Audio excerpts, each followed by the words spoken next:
Hello everyone, कैसे हैं आप। This is Mukesh and welcome to IIM triple E. आज हम बात करेंगे इंटरमीडिएट की fourth poem a thing of beauty by John Keats.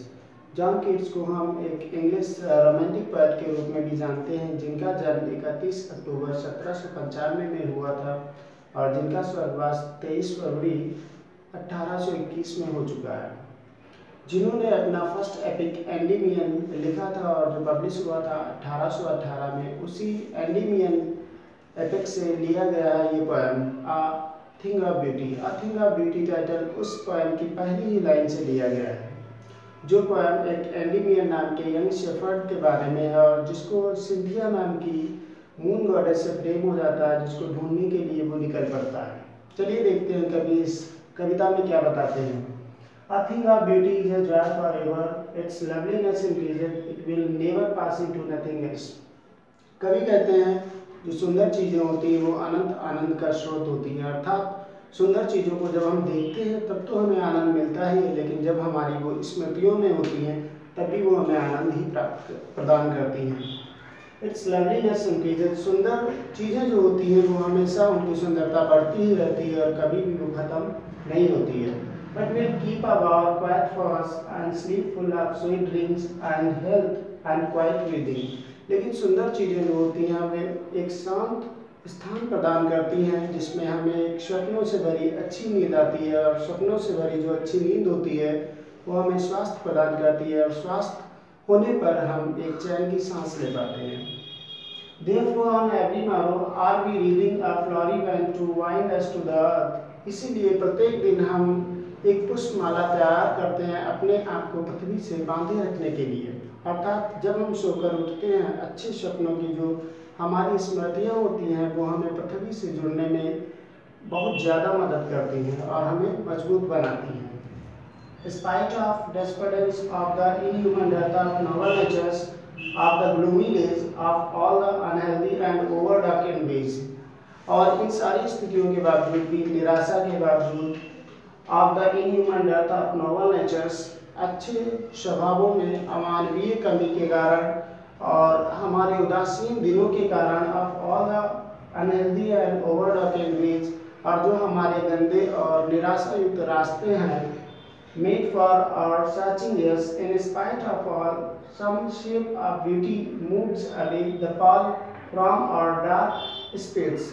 इन सारी स्थितियों के बावजूद भी जो सुंदर चीज़ें होती हैं, जो सुंदरता होती है, वो हमारी उदासीन आत्मा के ऊपर से जो एक पर्दा पड़ा हुआ होता है उसे हटाती है। अर्थात जो हमारी उदासीन आत्मा है उसके ऊपर से उदासीनता का कफन हटा देती है।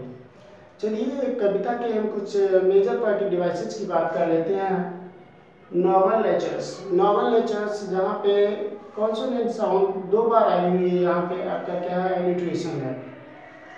मूव्स अवे द पॉल, कवि ने हमारी उदासीन आत्मा को मृत शरीर से कंपेयर कर दिया है, इसीलिए हम उसे यहाँ पर हमारा जो है वो मेटाफर है।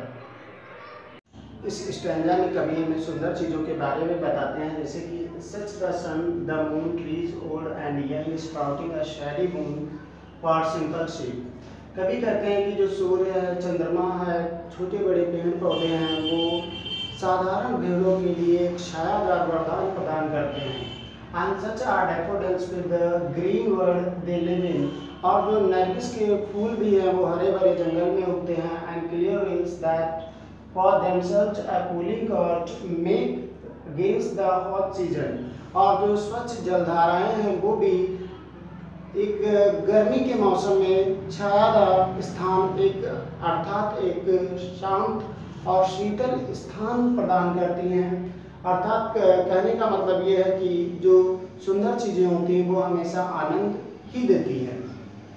The mid forest brake rich with sparkling of fair musk rose blooms and such too is the grandeur of the dooms we have imagined for the mighty dead, और जो जंगल के बीचों बीच में जो फर्न उगते हैं, उन फर्न से जो कस्तूरी रंग के गुलाब उगते हैं, और वो इसी प्रकार जो शानदार लोगों का अंत है, अर्थात जो जिन शक्तिशाली लोगों के बारे में हमने कल्पना की है उनका अंत हो चुका है। All lovely tales that we have heard or read, और वो सारी प्यारी कहानियाँ जो हमने सुनी हैं या जिनके बारे में हमने पढ़ा है, an endless fountain of immortal drink pouring on to us from the heavens brink, और वो एक इंडलेस फाउंटेन के समान है, वो अनंत फव्वारे के समान है जो स्वर्ग से हम लोगों के ऊपर गिरता है।